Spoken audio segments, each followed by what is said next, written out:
grab your big book, your pen, your highlighter, and notepad and get ready to hear and apply some of the solution from the Big Book of Alcoholics Anonymous through the experience, strength, and hope of Nikki M. To have a question addressed in a future episode of Noodle It Out with Nikki, please send an email to noodlewithnikki@gmail.com, and Nikki is spelled with 2 Ks. To get a more interactive experience with Nikki as she noodles out life and recovery questions using the Big Book of Alcoholics Anonymous, you can get a link to her weekly Noodle It Out with Nikki meeting held live on Zoom every Monday morning at 9 o'clock Eastern Time. The information to that meeting is in the show notes of this podcast.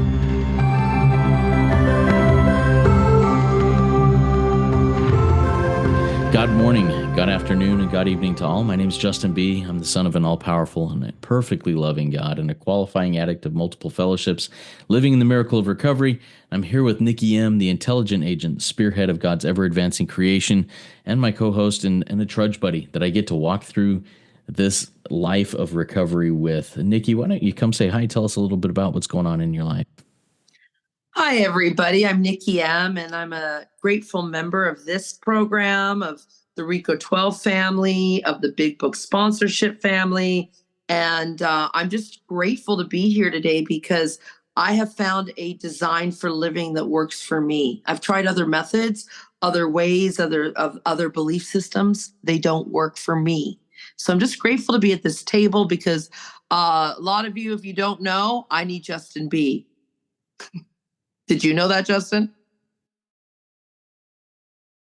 And I need to find a mute button so I can come off mute. Nikki, thank you. And I need you in this walk. And I'm so grateful for all the trudge buddies I have to go through this, because if I'm trying to do this on my own, it's not going to work. It's a we program, not a me program, right? All right. So we're grateful to be here again in the Noodle It Out with Nikki podcast that we do every week. And in this conversation, Nikki and I bring questions to the table that we either have in our own lives or we have that come up in the Noodle WhatsApp group. If you want to join that, the information on that is in the chat of in the show notes of the podcast. Come join in, ask questions there, see the community respond with Big Book references and solutions. And that's what we're doing here. We're just bringing a question and putting it out there for as many people as want to listen and want to try and apply this into their lives as possible. So let's jump into the question for today, Nikki. Today's question, it also comes from the WhatsApp group, the Noodle It Out with Nikki WhatsApp group. And this person in here says, things in recovery are going generally well.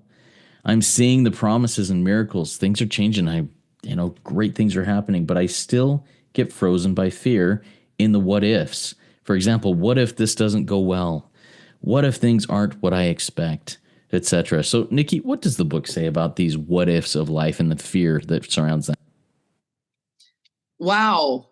The book says a lot about what ifs because it says God will do. It doesn't say what if God does. It says, so let's just read about what it says God will do. Let me find this. I'm got my book. I got all these things in front of me and my mind goes crazy. But why don't we just read the promises, okay? On page 83 and 84. These are called the step 9 promises. And what I heard is you know they're going to come true because you said the miracles are coming true. So the bigger question is, what if you stop working the promises? Working the program? Okay, what will happen? What if you stop working the program? Then your promises will not come true. But you said, the promises are coming true. Recovery's going well. What if?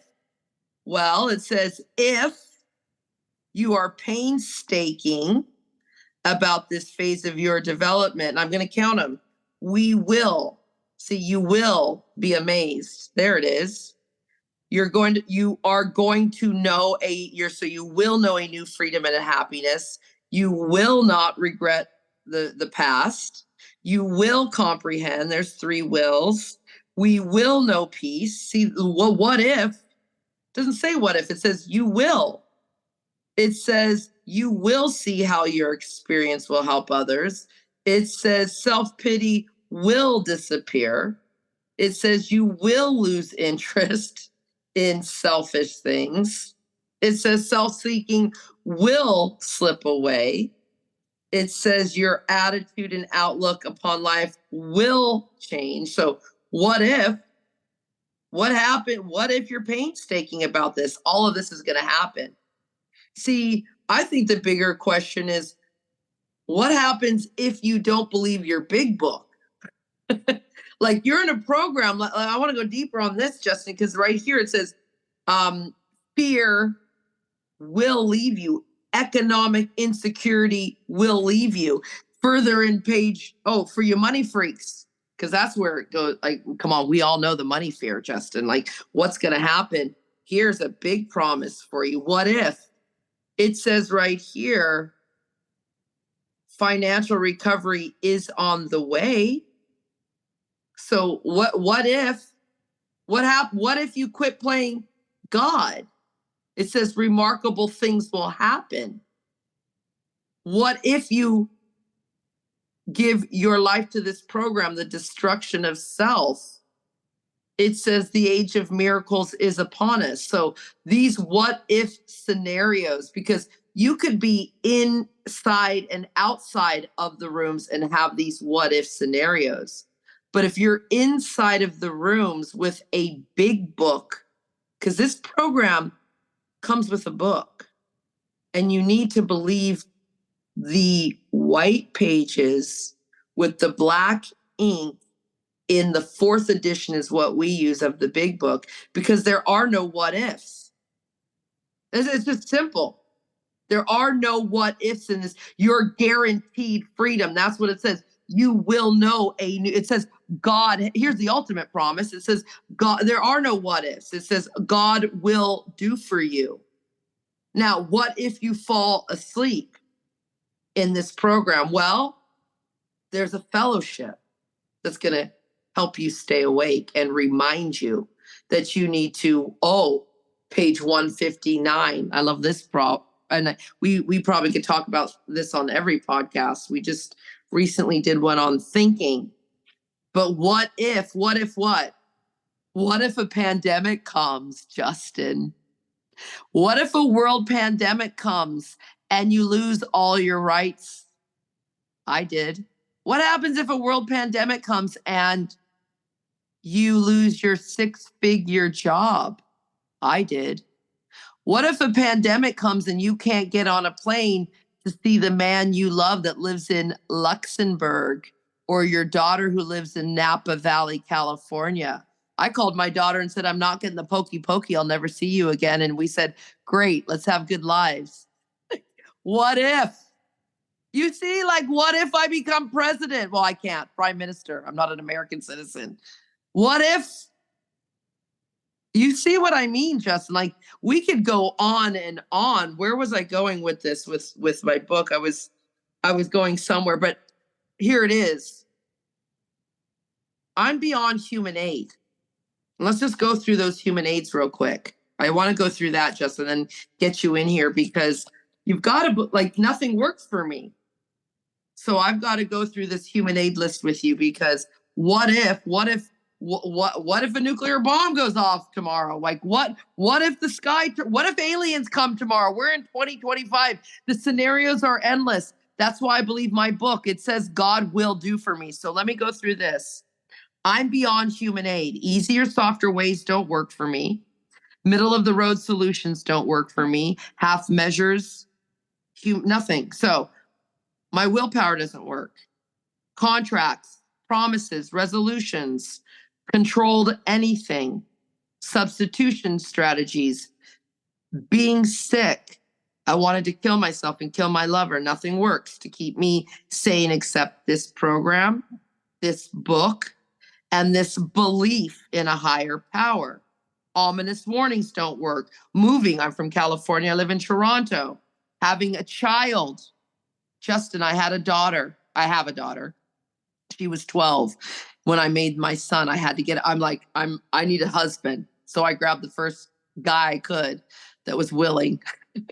And I'm like, I need a son. Well, God gave me a son. And I threw that out a year later because I'm beyond human aid. You understand? Like this is, nothing will work. Moral, philosophical convictions, self-help books, doctors, going to meetings, church and prayer. All of these things won't work for me, but I have to believe my big book. Not that that's the power. It leads me to the power. It says on page 44, what if, says the sponsee. Here it is. Let's read what if. It says here, well, that's exactly what this book is about on page 45.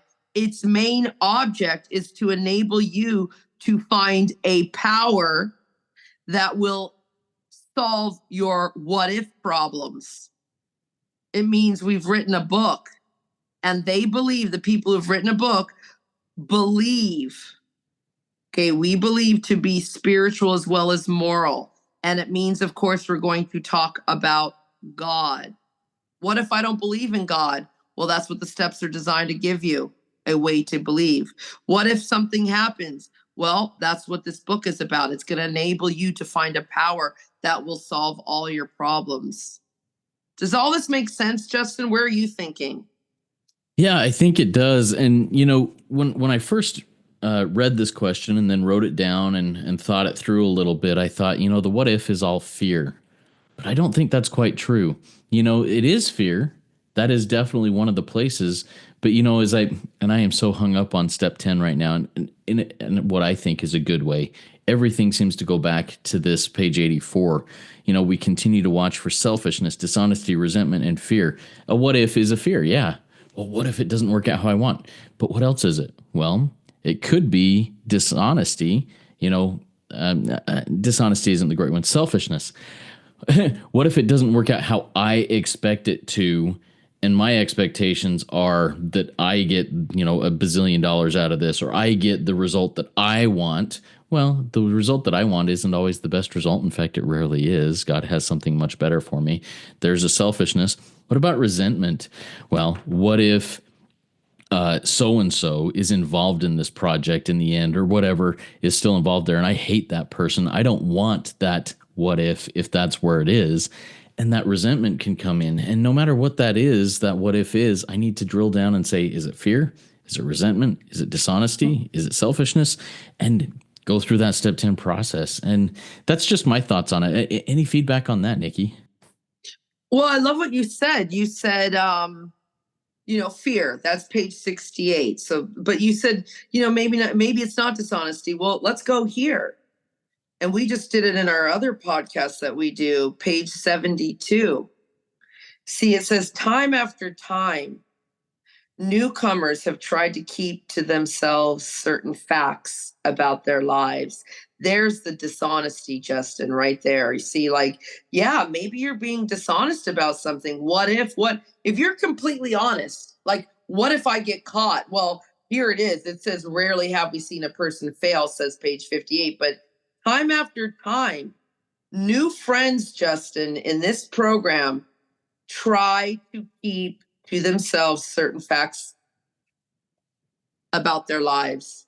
They try to keep certain facts to themselves about their lives. They try to avoid this humbling experience. They have turned to, there it is, easier methods. They turn back to their human aids. I've had 4 people this past week call me who are dying. They wanted easier, softer ways. They stopped sponsoring. One person left the room completely. One person wants to go back to therapy. Nikki is not bashing medical professions, but we just talked about it. A spiritual mode of living is the most powerful health restorative. So, fear, dishonesty. Are you keeping something? What if you're keeping something to yourself? What if you don't understand that you can't have a resentment? Like, not only can you not drink, you can't afford a resentment. Someone came on Noodle today on the meeting and I had to shut them down immediately. Nikki, this is my problem. And I said, you're in the book. Your problem is your selfishness and your self-centeredness.